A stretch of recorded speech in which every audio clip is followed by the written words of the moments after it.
لگ گئی ہے. اور یہ ایک بڑی عجیب سی چیز ہے. پاکستان کی جو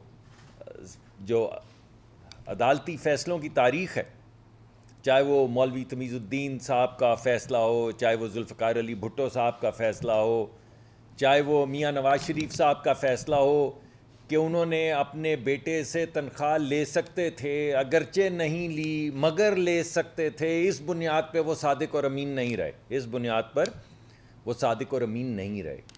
نہ صرف صادق اور امین رہے بلکہ پارٹی کے صدر بھی نہیں رہ سکتے. وہ حق جو آئین نے دیا ہوا ہے آرگنائزیشن کا، آئین میں لکھا ہے کہ ہر شخص کو یہ حق حاصل ہے کہ وہ آرگنائز کرے اپنے آپ کو، وہ آئینی حق بھی ان سے لے لیا گیا کہ چونکہ آپ اپنے بیٹے سے تنخواہ لے سکتے تھے، اگرچہ آپ نے نہیں لی مگر لے سکتے. ذرا لاجک دیکھیے، مگر لے سکتے تھے، اس وجہ سے اب آپ صادق اور امین نہیں رہے.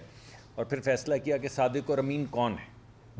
صادق اور امین وہ ہے جس نے 190 ملین پاؤنڈ یعنی $250 ملین جو اکنامک کرائمز ایکٹ میں لندن میں پکڑا گیا، وہ کابینہ کے فیصلے کے ذریعے اس کے حوالے کر دیا سپریم کورٹ کے اکاؤنٹ میں، جہاں پہ اس کا جرمانہ جمع ہونا تھا.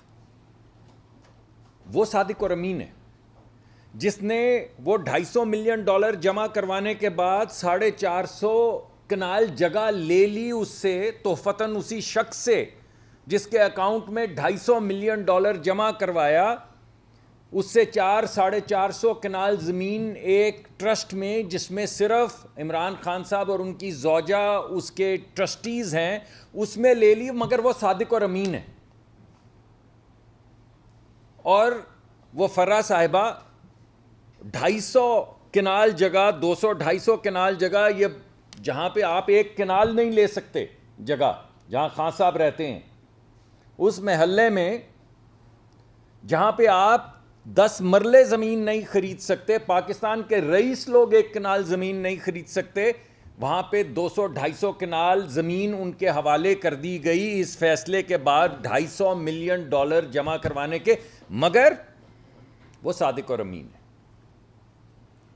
اور جو شخص اپنے بیٹے کی کمپنی میں ایگزائل کے دوران بورڈ کی ممبرشپ پہ تنخواہ لے سکتا تھا مگر نہیں لی، لیکن کیونکہ لے سکتا تھا اس وجہ سے صادق اور امین.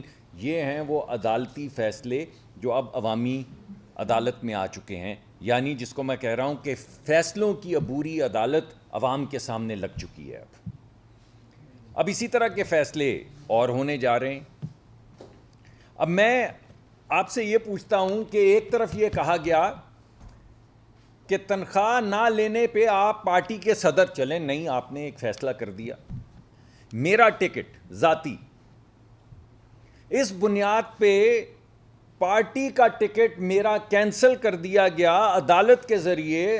ملک کی سب سے بڑی عدالت کے سب سے بڑے جو محافظ تھے، ان کے فیصلے کے ذریعے یہ کہا گیا کہ آپ کا پی ایم ایل این کا ٹکٹ نہیں ہے، آپ شیر کے نشان پہ ٹکٹ الیکشن نہیں لڑ سکتے.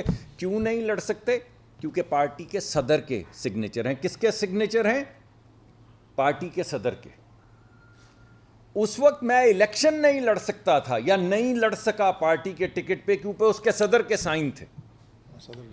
اب کچھ مہینے پہلے، چند دن پہلے، ایک اور پارٹی کے صدر کے سائن کی وجہ سے آپ نے وہ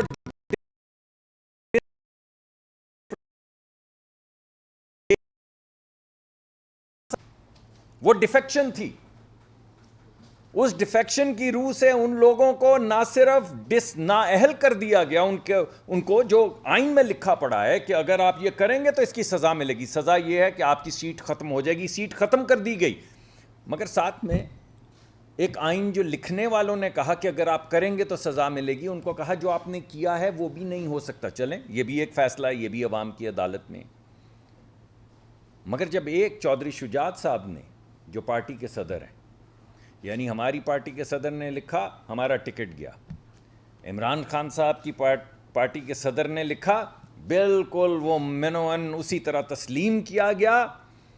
اس کو ایک طرح سے آئین سازی کی گئی اس فیصلے میں ایک نئی شکل دی گئی آئین کو کہ اس کا مطلب صرف یہ نہیں کہ سزا ملے گی، اس کا مطلب یہ ہے کہ آپ نے جو عمل کیا ہے وہ بھی عمل نہیں ہوگا، تو پھر سزا کاہے کی اگر عمل ہی نہیں، مگر سزا بھی ملے گی، عمل بھی نہیں ہوگا۔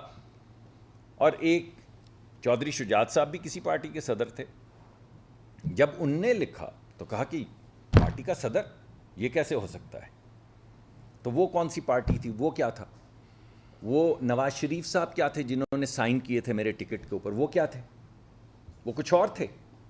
اور یہ عمران خان صاحب کیا تھے؟ وہ کچھ اور تھے جب انہوں نے اپنی پارٹی کو کہا کہ ووٹ اس طرح کرنا ہے، جس کی بنیاد کے اوپر ان کے ایب انیشو ختم کر دیا گیا، ان کے ووٹ کو بھی اور ان کی کوالیفیکیشن کو بھی۔